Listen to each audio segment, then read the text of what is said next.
Hello, happy Friday, y'all. So, we are back for another excerpt from my book, my memoir, Tell the Truth and Shame the Devil, the untold story of a pastor's wife. Here's a picture of me on the back, a little bio about me. It is in Barnes& and Noble, Books A Million, Amazon, and Walmart, and any other place that books are sold. You could just give them my name or the ISBN number. It took me 10 years to write this. It is well written, and you will love it. I wrote it to help other people get out of situations they may be in. So, we are going to read an excerpt. I am picking them by random. I'm randomly picking them, and we're going to read them. And if you are enjoying this, don't forget to click, like, share, comment, and subscribe. So shall we get on with it? All right, we're going to start. Okay, let's read. Let's see what I got for you guys today.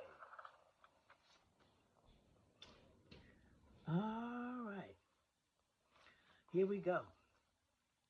On one of many occasions, I was dressed and ready about a half hour before time to leave for church, during which I'd affix his suspenders to his pants and then put them across his shoulders and fasten his bracelets.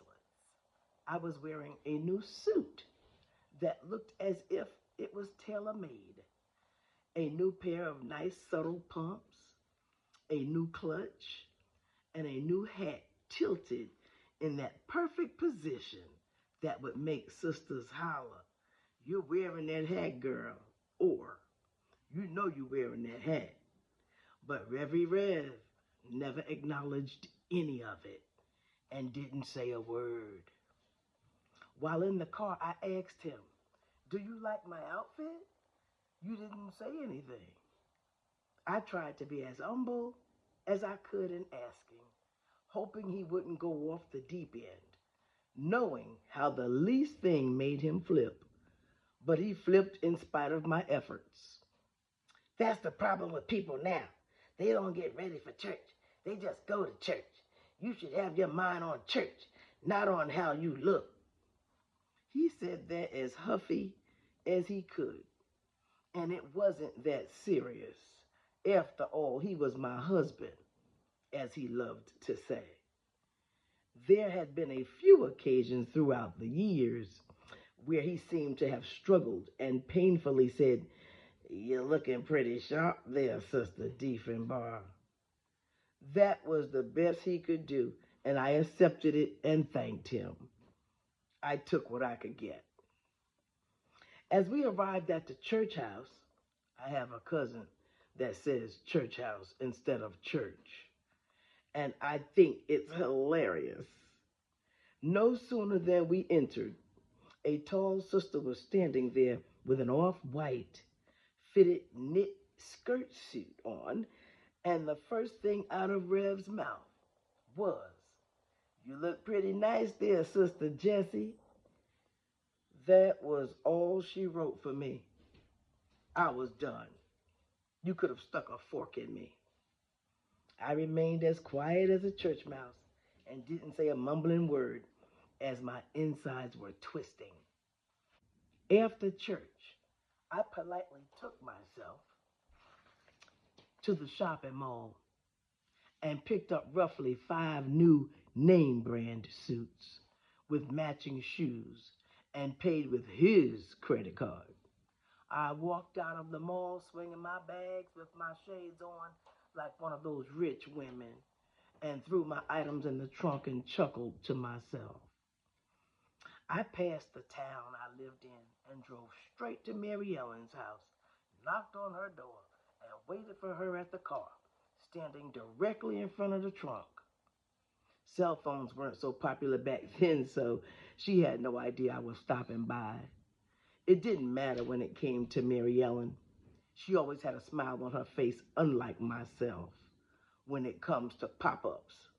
Heck, if someone comes to my house without notification, they'll most likely be standing outside until they decide to leave.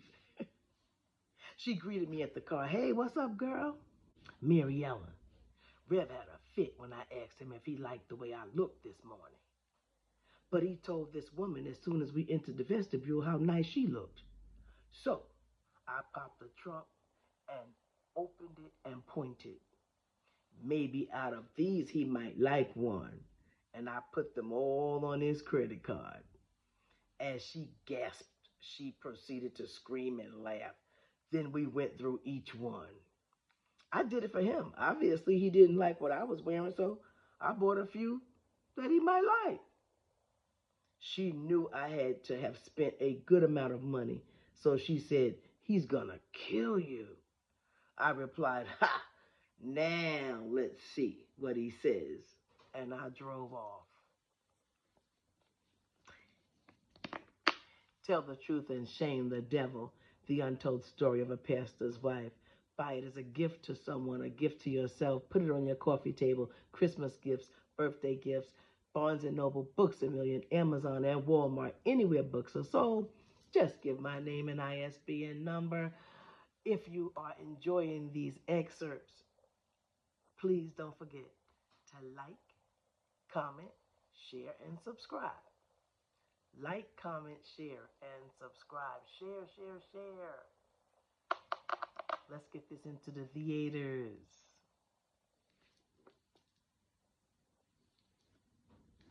Bye. Until next Friday. Hi, Sabrina. Hi, Sabrina.